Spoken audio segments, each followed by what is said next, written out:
now to the United States, where President Joe Biden has ridiculed one of the most significant holidays in the Christian calendar.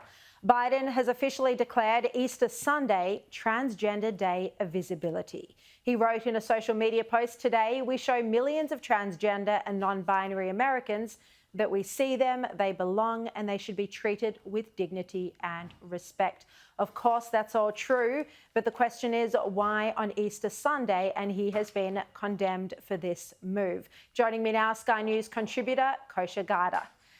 Kosha, great to see you. What's been the reaction to Biden doing this on Easter Sunday?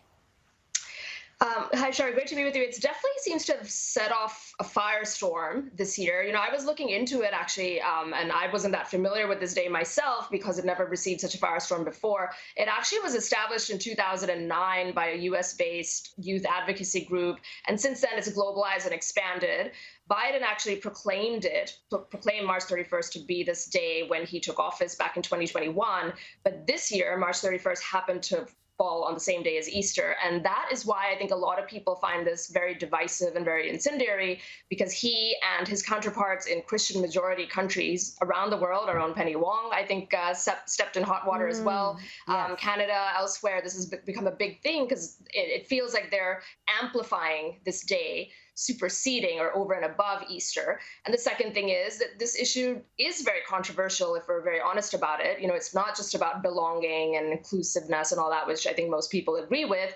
It is about language policing. It's about, what falls in our children's curricula. It's about the conflict of transgender rights with women's rights in sports and prison cells and everything else. And so a lot of people just see it on the holiest day of the Christian calendar, amplifying that as sort of a slap in the face. And I think that's why he's sort of kicked off this firestorm.